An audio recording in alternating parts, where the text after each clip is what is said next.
This episode of Eat the Rules is brought to you by You on Fire. You on Fire is the online group coaching program that I run that gives you a step-by-step way of building up your self-worth beyond your appearance. With personalized coaching from me, incredible community support, and lifetime access to the program so that you can get free from body shame and live life on your own terms. Get details on what's included and sign up for the next cycle at summerinanen.com/you on fire. I'd love to have you in that group. This is Eat the Rules, a podcast about body image, self-worth, anti-dieting, and intersectional feminism. I am your host, Summer Inanen, a professionally trained coach specializing in body image, self-worth, and confidence, and the best-selling author of Body Image Remix. If you're ready to break free of societal standards and stop living behind the number on your scale, then you have come to the right place. Welcome to the show.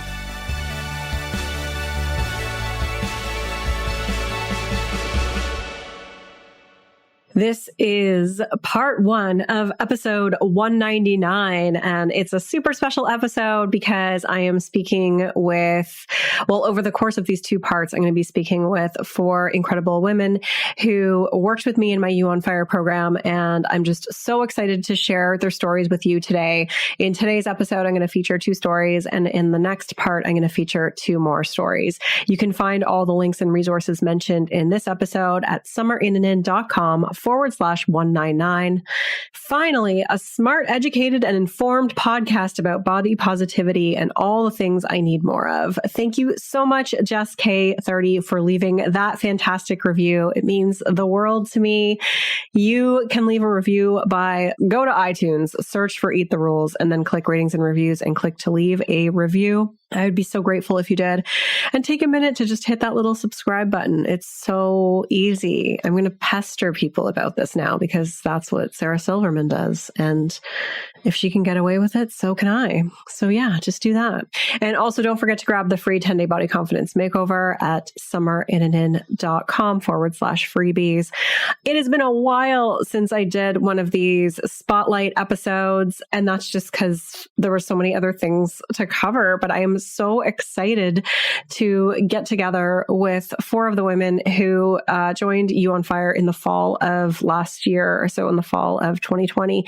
And they are here today to share their stories. And, I do this for a couple of reasons. One, to give you an idea of what it's like to work with me and to, give you a sense of what we do in my group program, You on Fire. And also just, whether or not you choose to work with me or not, just to inspire you and to give you some real life stories of people who aren't coaches or other professionals who were able to make these incredible transformations and really radically change the way they feel about their body and their relationship with food.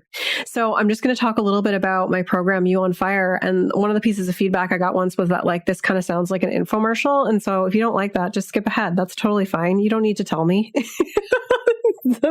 But I'm going to talk about it because I think it's important and I love this program, and it is literally why I get up every day. It is the thing that I do, and I love it, and I believe in it, and I just think that it has such a huge impact on people's lives, and I want more people to know about it. And there's nothing wrong with that, so I'm going to toot my own horn. So skip ahead or listen to it. So You on Fire is the amazing online group coaching program that gives you a step-by-step way of building up self-worth beyond your jean size with personalized coaching from me, incredible community support, and lifetime access to the program so that you can get free of body shame and live life on your own terms and have me as your personal coach for months. It's amazing. So to learn more about that and get on the waitlist for the next cycle, go to summerinanen.com/you on fire. I would love nothing more than to have you in that group and be your coach. I love sharing these stories because I know that you can relate to them. They really can show you that no matter your age or your size, it is possible to make some amazing progress towards feeling more neutral in your body and just having a lot more mental space. That is the theme of these episodes. It's just this sense of having so much more mental space. There's a lot of fear that we have when we stop dieting, and we talk about that in these episodes. So the people that I'm featuring today and the next episode shared their stories and the hesitations they had. So they were afraid of like what people would think of them and whether they would think, oh my gosh, she's let herself go. They were afraid because it just felt like they were leaping into the unknown and they weren't sure if they were ready or if they would really be able to trust themselves. And I love sharing that because everyone feels that way to some degree when we start working together. But then they're so much freer and more comfortable in their own skin after a few short months of our time together. And they learn to be kinder to themselves and to really quiet that judgmental voice and to see themselves as more than a body. And as one of them said, that you'll hear, Rebecca says, there's no virtue in being at war with your body. And I just love that she said that because that's just so true. They learn to stop caring so much about what others think and are able to just live their life and speak up or enjoy social occasions more, or go for a walk in their neighborhood or do the things they want to do and really get in touch with who they really are and know that their value is so much more than their appearance. And they start to experience life differently because they have more agency over themselves and their opinions and their choices. And they can look in the mirror and maybe like what they see or not, but just go on with their day and live their lives without fretting about it. And they have just so much more mental space. And that is why I just want to inspire you that it is possible. You just have to take a step and continue on with it. And you can do this too. And so it's just such an honor. Like I really connect with the people that I work with. I truly care about them. I think about them years later. It's a relationship that's formed in our coaching container. And so it's such an honor for me to witness these changes and have them on the show to share them. And they really do become free and liberated. And it's just so amazing. You know, it's not just about them being able to wear a bikini or feel comfortable in their skin. It's more than that. It's like they are able to do more things with their lives because they've gained all this mental space back and there's no going back for them. They start to leave a different mark on this world. And I believe that that's how this culture is going to change. When we open our eyes and see the way that society standards and diet culture have really brainwashed us and say, I'm not going to take this anymore, it can just result in some incredible things. And so I'm super excited. I love doing this work because I know that you're all inherently worthy and it is possible for you to believe that for yourself and to fully experience life without letting your body hold you back. I just always say to people, like, why put this on hold any longer? Like, imagine your life 3 months or 6 months from now. If you could be free of so much of that negativity and that baggage, like, why wouldn't you do that? Why do we stay? I mean, I know why, because we stay stuck in these same cycles out of fear. You know, it's easier to stick with what we know than to try something different. But I think when you have like this incredibly supportive community and a guide and a roadmap to lead you on that way, it just makes it that much easier and more encouraging.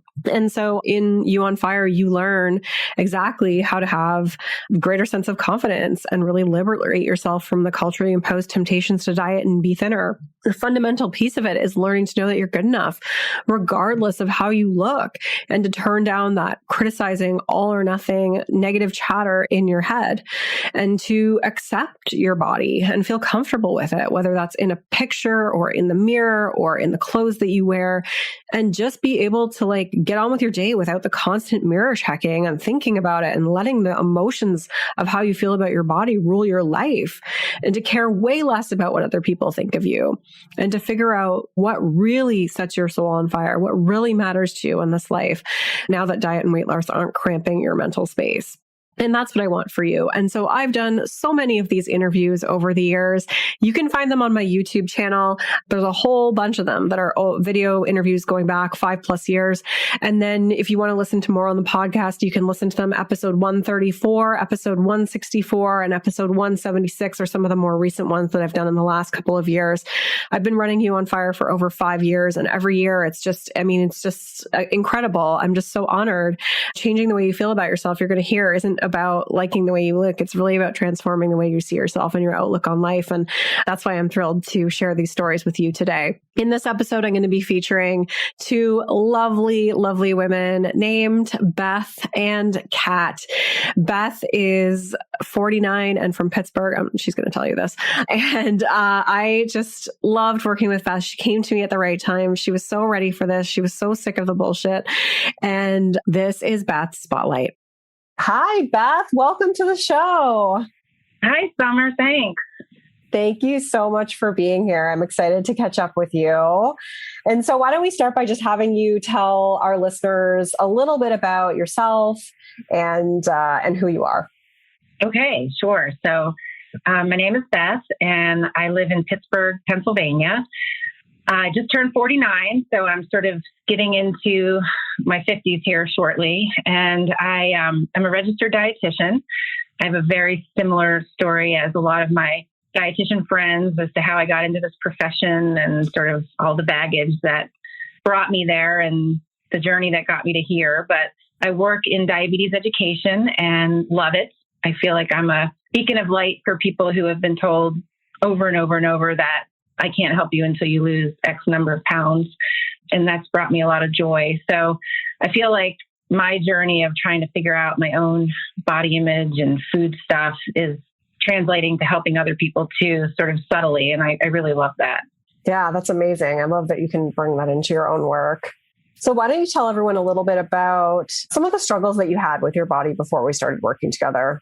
Yeah. So I guess I didn't realize until we started working together just how all-consuming, I mean, I knew it was all-consuming, but I didn't know just how all-consuming thinking about my body and my appearance and looking in the mirror and taking multiple pictures before I could possibly accept an image of myself. And it just sucked the life out of me. And I just it's so interesting now, the amount of capacity I have for patience and friendship and my relationship with my husband. And so much of that energy was just sucked into, oh my gosh, my stomach looks big today.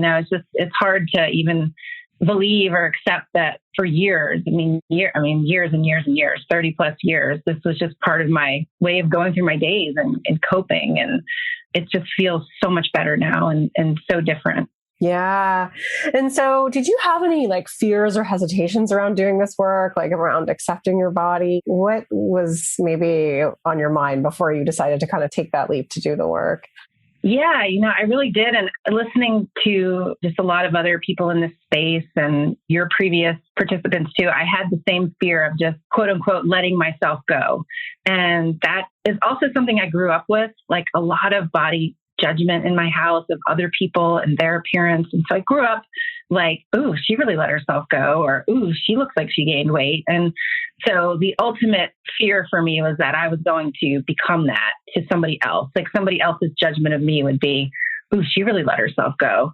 And I also had that fear of just, if I stopped really always counting calories in my head and the things that I used to do to try to cope, I would just get bigger and bigger and bigger and bigger. There'd be no end to the amount of change in my body, and that really scared me. And I had a hard time trusting that wouldn't happen. And now I know that is actually not what happens. And so that's brought a lot of relief. I think I had to go through that to understand that that's not how your body works. So it's nice to be on the other side of that and realize that no, that's not how this works. If you take the pressure off, your body just settles. It settles in to where it wants to be. Yeah. And so what made you decide to make a change? I know you said you've been in that frame of mind, that diet mentality and everything for 30 plus years. What made you decide, I don't want to be doing this anymore? Was there any kind of moment or something that happened for you?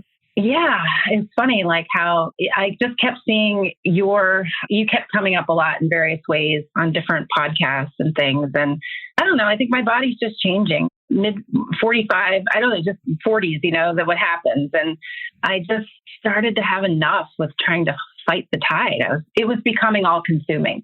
It was becoming clear that if I wanted to not change or have my body not be different, or not even that much different, but just a little bit different, I was going to have to make it a part-time job again. And I've done that in the past, where dieting and exercise literally could have been a part-time job. And I just couldn't do it again. I was just I can't do this because it's getting harder and harder to fight the tide. And I just I don't care, but I don't know how to let go of the fears around being judged. So it was this intersection of, I cannot live like this anymore. It's like I said, I'm cresting towards 50 and I don't want to do this anymore. And that was really, but I didn't know how to do it. And that's when I had seen your program several times over the years. And finally I was like, damn it, I'm doing it. This is it. I invest in myself and find a roadmap. And I learned so much. What I thought was going to be the roadmap wasn't, and it was just equally as good. But I wouldn't have been able to find my way had I not sort of had a launching off point. I think that's what happened. I just I couldn't do it anymore. Yeah. And I know we had talked about this. It was just like this, like the right timing for you because you were just so ready for that change. And that was something that we had talked about a bunch there. Just, I don't know if you wanted to talk about this later or talk about it now, but you just mentioned how like the roadmap was like different than what you thought it was going to be. Like the result was the same or better. I can't remember the words you used, but can you just elaborate on that just to say what you were talking about there when you say that? Yeah. So in the same way that my mind has always been like, if you just work harder or you just focus and have a plan and the dieting piece or whatever, I literally thought I was just going to shift all that to now the end result was going to be amazing body image. So I thought like the course was going to, I think I've mentioned this to you, like I had this image of me walking across the stage and you handing me my diploma. You've done it. Like your body image is wonderful now. And I thought it was going to be something like that I could achieve. And then I learned on the calls and I learned from listening to other people and through my own experience, like that's not where it's at. And that's okay. Like that was the biggest light bulb moment for me was that I can ebb and flow through this and make incremental progress and get better and better and better at it. I don't have to get to the end of the semester and get an A and have it be this finite thing. So that's the change for me. I never anticipated that being the pathway, that I was going to ebb and flow as much as I did and learn what I did learn from the calls and from the modules and then still have it be hard, but then get through that and then have it be hard again, but also realize, wow, I got through this a little faster than I did the last time. So I think that was what was so huge for me. I think that I couldn't have done that without your coaching and just the group and listening to other people's stories. It was priceless. I couldn't even put a price tag on it. Thank you. And I remember, I don't know, this is probably, I hope I'm not throwing you for a little bit of a loop here because it just prompted this memory of that. I remember you sent me like a metaphor of like a log jam. And do you remember that? Yeah, exactly. That's what I think the course did for me. Like I had this, so even when you asked me to do this, I was like, oh my gosh, I don't know that I have mastered this. And then I realized that's exactly why I should do this because other people need to know that that's not what you're trying to achieve. It's more of like if you picture a log jam and you're just like bouncing up against all these logs, but you're not going anywhere. I feel like the course broke the dam. And then I feel like there's still objects in the way and things to navigate and bumping up on shore and then maybe going back and flowing again. So that's what I feel like it did. It was like, it just got that log jam to break. And now I'm navigating as I'm floating as opposed to being stuck. That's what it feels like. I love that. Thank you for sharing that because I think it's like such a great visual and metaphor for this work and really just being able to illustrate what that journey is really like and that it's not like just going to be amazing and all the time and that's it and never have a negative body thought. It's just not realistic, especially given when you've been in that frame of mind for like decades and then living in like we're swimming in the waters of diet culture. It's like we're going to still have some challenges, maybe like coaching moments that we had together or anything like that kind of stands out to you that like maybe shift things a bit for you or helped you move forward. Yeah. Okay. Thank you. So we talked on one of the very first calls about I was paralyzed to even walk in my neighborhood. I was like, my body had changed and I'm the dietitian in the neighborhood. I've had neighbors call me and ask me for weight loss advice back in the day when I actually did that in my job. And so here I was giving them advice 10 years ago on how not to gain menopausal weight. And then it actually made me a hermit in my own house. Like I loved walking in my neighborhood. I couldn't do it anymore. And a big stepping stone for me was when we worked together and you were like, how can you do it? What can you think in your mind? I played music. I kind of talked about channeling my inner Lizzo because at that time she was really vocal about her own body image and exercise and movement. And that really was a moment where I broke free. I went for a walk and I came home and I felt awesome. And the whole walk wasn't consumed with, I wonder what this neighbor is thinking. I wonder what this other neighbor is thinking because we have a long history together. And it was just freeing. It was an example of something that freed me up from all of this craziness, that just this loud talk in my head that wouldn't quiet down. Yeah. Amazing. Thank you for sharing that. I 100% remember that. And I remember being like so happy for you because I think like that was like one of your end goals. You're like, I just want to be able to go on a walk and you actually did it shortly after that conversation. And yeah, I was just so happy for you that you were able to do that and not be completely rooted in self-doubt and fear and everything else. So that's awesome. What other specific things have you noticed about how you feel about your body since doing the program? Any changes that you've noticed? I just feel like I feel like I just can be myself. Like I have to go to work and be around people and my body's changing. But it doesn't bother me the way it used to. I just feel like I have so many other things to offer besides my appearance. And it made small investment, not a lot, but just bought myself some clothes that I feel good in. And I feel more and more, I just want to bring myself to what I'm doing as opposed to always wondering what I look like.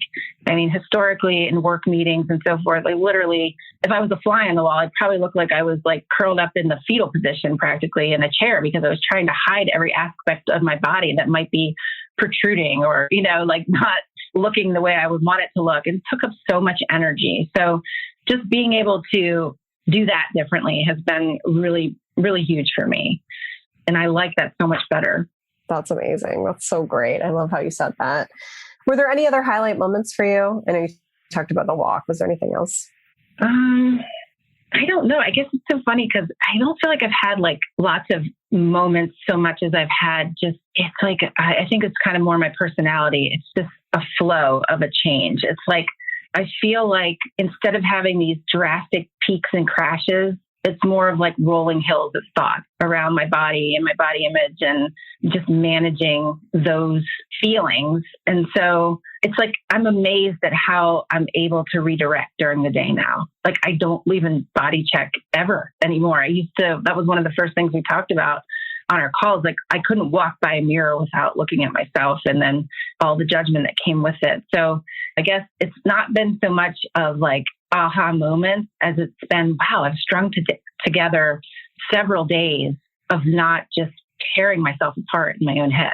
And that is what feels so good. It's just like, that is something I couldn't have said, this is a goal I want, because it doesn't feel as tangible as a light bulb moment, but that's the difference for me. I just feel like I'm living my life now. And I love that. I didn't know that was possible. Like I get the chills thinking about it because I want to spend the rest of the years that I am given on this earth doing other things. And I feel like that's possible now. And that is everything to me. I mean, I think the people in my life, my husband, my kids, maybe not so much my extended family, because they bring a lot of this baggage, but they've all noticed I'm lighter. I'm just a little bit lighter and easier to be around and more fun. And I love that. I love that feeling. That's so awesome. I'm so happy to hear that. I love it. I love it. And it's so true. It is like with these kind of like subtle shifts, and it's more like the absence of these things that occupied so much time and energy before that it's just like so liberating to not have that there anymore. Yeah. Yeah. Right. And to know that it's possible. I think that's the biggest thing for me. I didn't know it was possible. I thought that this is just 30, maybe even more odd years of just constant body talk and just body shaming and all this stuff. And I didn't know that it was possible to feel this different. That's what's so cool. Mm-hmm. Amazing. And so what's it like to get this baggage off your shoulders? I think like it just feels, it's funny. Like when I was thinking about that, I feel like the baggage comes and goes, but it's not nearly as heavy as it used to be. I feel like I'm shedding it, and that's awesome. So I feel like the baggage is a lot lighter. It's still there. I think, we talk about this a lot in the group classes and just generally, I mean, we live in this culture. It's not like everybody is going to feel as enlightened as I feel about this or that. I don't make it such a priority because that's the reality of the culture we're steeped in or living in. But I don't know. I feel like there's just like shedding that baggage over time and just feeling lighter. It makes me feel like it's just going to get lighter and lighter. I feel like I made a hard right and I'm on that path now. And I love where it's taking me. That's kind of how I feel. I guess it's just what I've learned about myself through this is how much being a black and white thinker never served me. And I've stopped doing that particular issue. And so it's okay sometimes that one day I feel lighter and another day the baggage sort of reappears, but then it's lighter than it used to be. But, so that's how I feel. And that's reality. Like, that's awesome. That's an amazing place to be. And I love the way you describe that. I love all your metaphors, like the baggage and the logs, and it's great. So what's one piece of advice that you'd give to other people going through a similar experience? Well, this is what I would like to say to anyone just even considering joining You on Fire or thinking about making this kind of a change. I just want to share that this isn't about mastering your body image. I thought that's what it was going to be. And I'm learning more and more that my body image is a symptom of something else.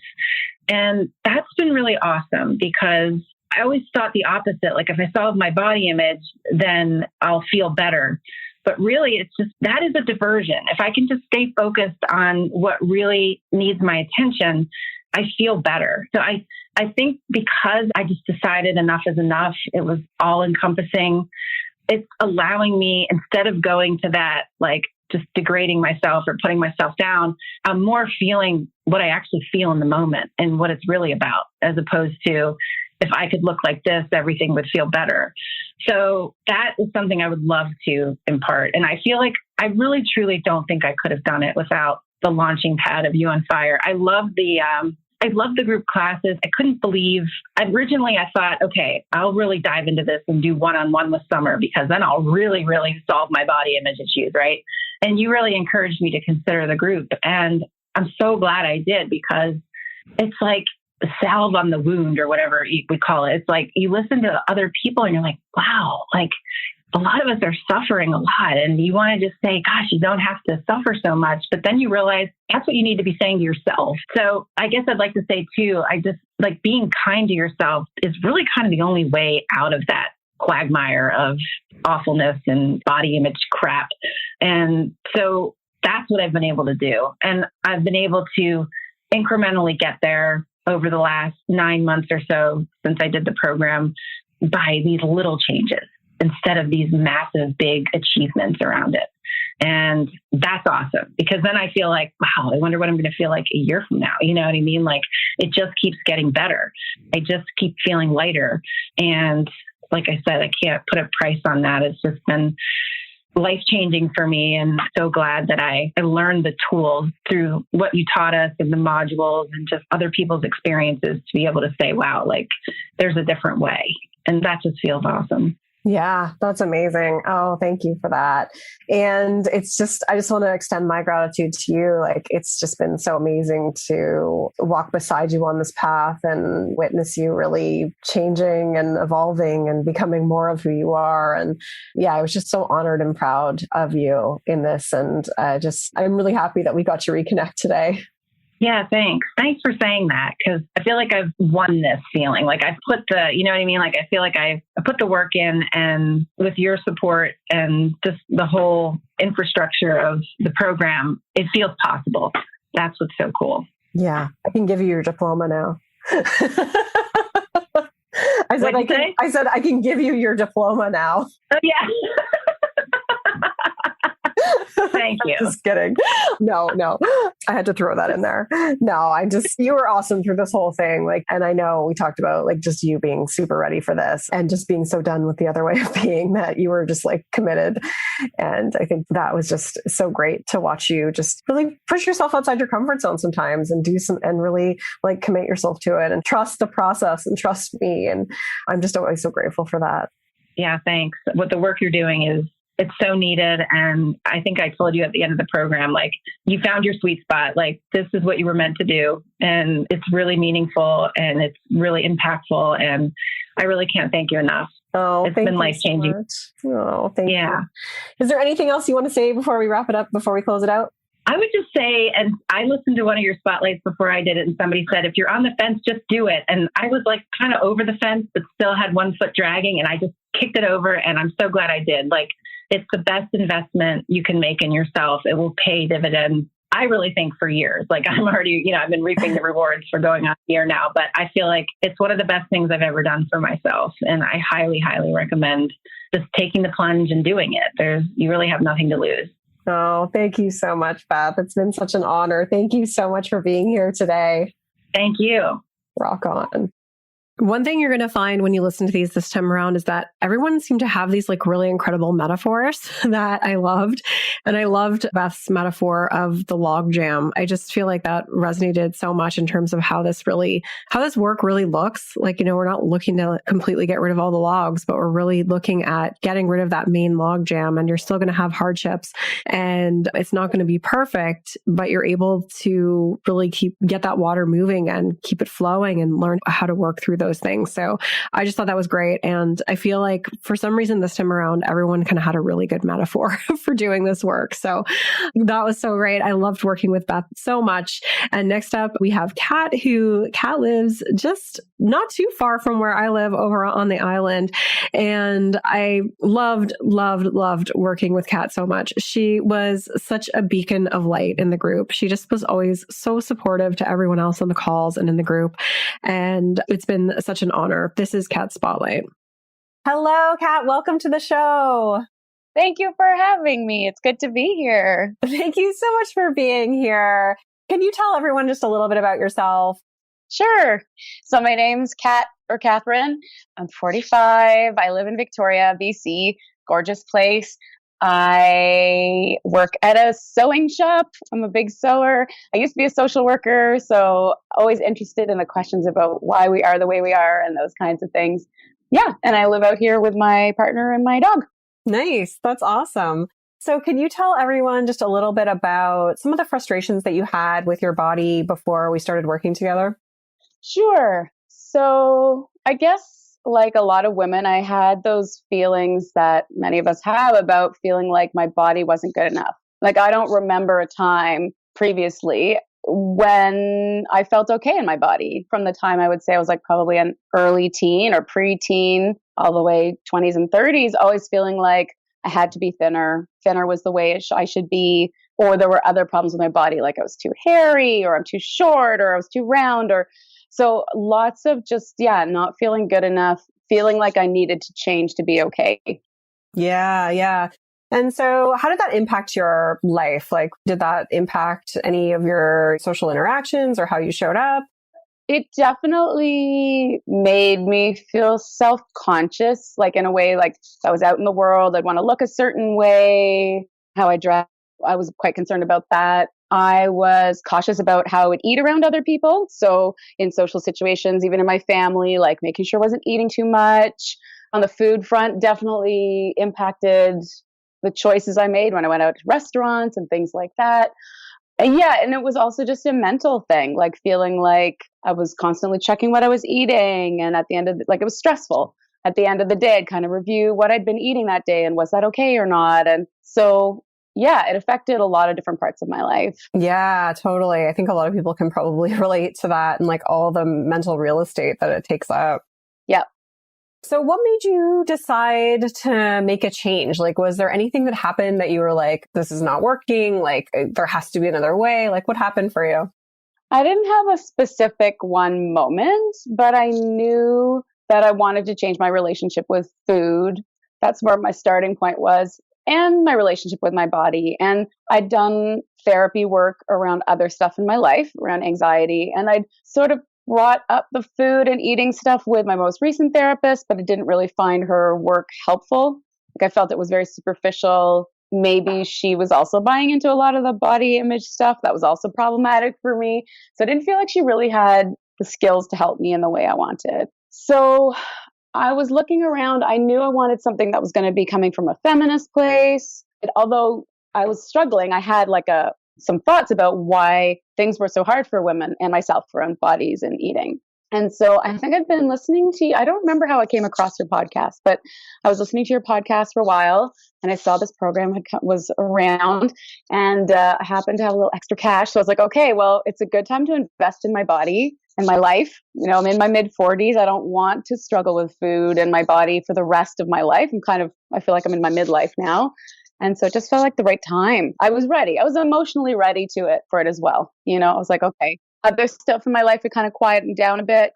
So it felt like a good time. Yeah, I hear that. I feel like a lot of people kind of echo that when they start working with me. Did you have any fears or hesitations about accepting your body and doing this work? Yeah, it was really fear of the unknown. Like, what does that mean, accept my body? What does that look like? Who would I be if I accepted my body? what does that even look like to accept my body? Because it was so foreign to me, like actually accepting my body for what it is now. It was, yeah. So, I mean, I had some fears around like, oh, what's going to happen with the eating and letting go of control around eating in some ways and what that meant. But there was a lot of just fear of the unknown. Yeah, it's such a nebulous concept, and it's like you don't have a blueprint for it. So it's like, what does that even mean? Is exactly as you said. I think that that's such a common hesitation and fear, because it's not like when we go on a diet and we sort of have this like blueprint for what that should look like. And with this, it's like, what?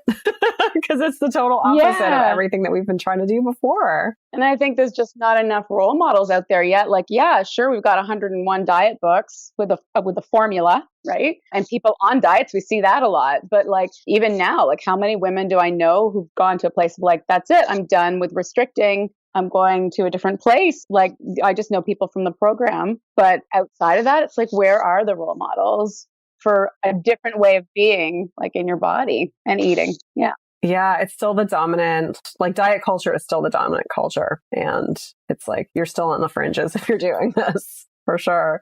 So what were some of the key stepping stones that helped you along the way? Well, I guess there are certain things we did in the program that kind of got me to challenge some stuff. If you don't mind, I'm going to go back to my notes. Yeah, of course. You can always look at your notes.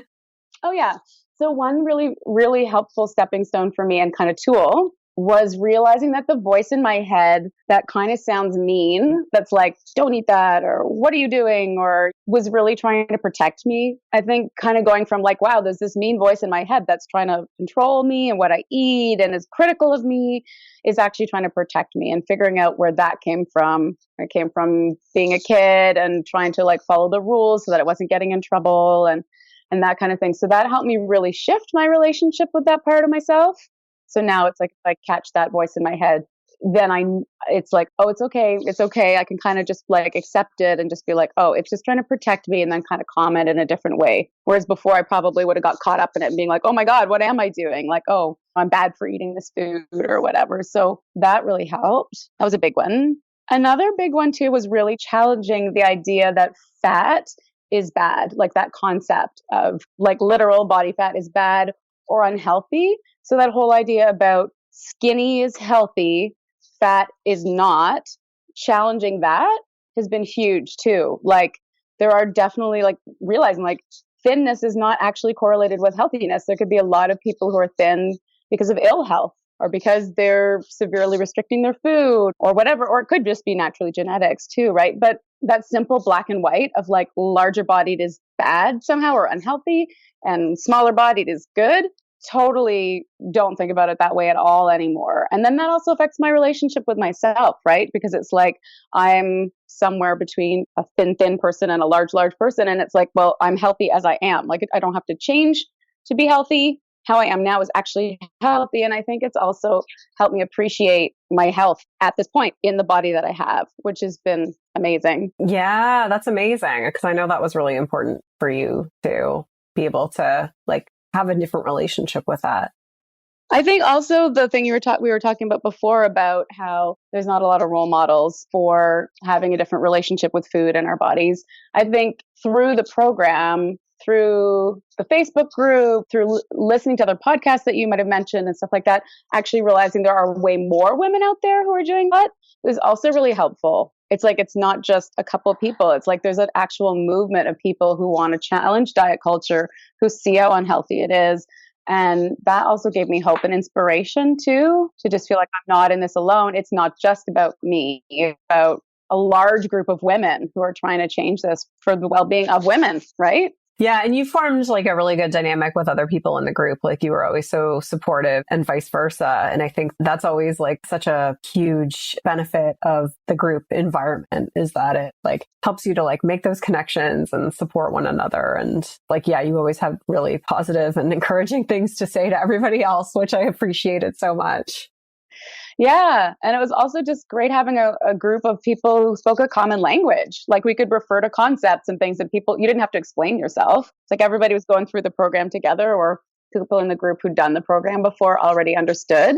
So when something was going on, knowing I could post in the Facebook group and people would get it and be supportive was like amazing. Yes, totally. Right. Like, it's not like sharing somewhere else and you're going to get someone and say like, well, you just need to like try to diet or whatever. Yeah. Or like 20 minutes trying to explain the work that I'm doing before getting to the actual issue. Right. Yeah. I mean, that's a huge benefit for sure. For sure.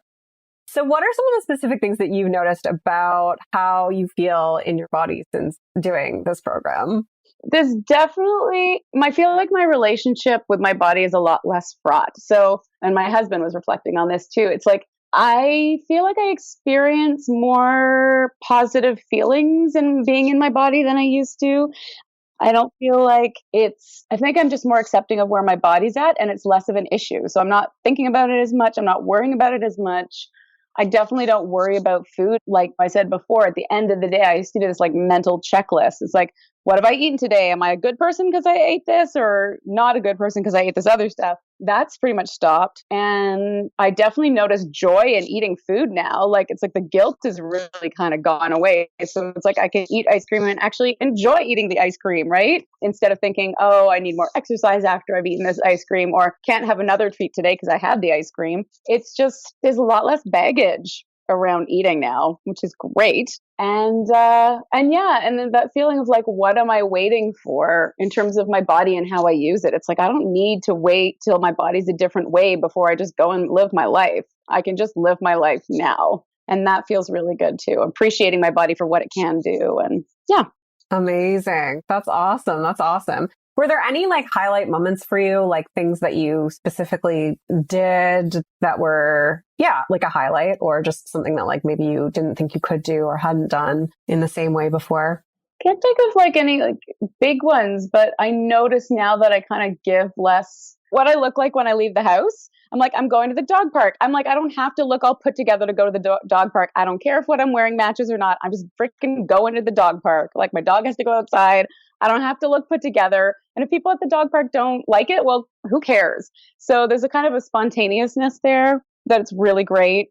Yeah, that's a good one. I think I also, just because I'm feeling more comfortable in my body, I also feel more comfortable expressing myself through my clothes, if that makes sense.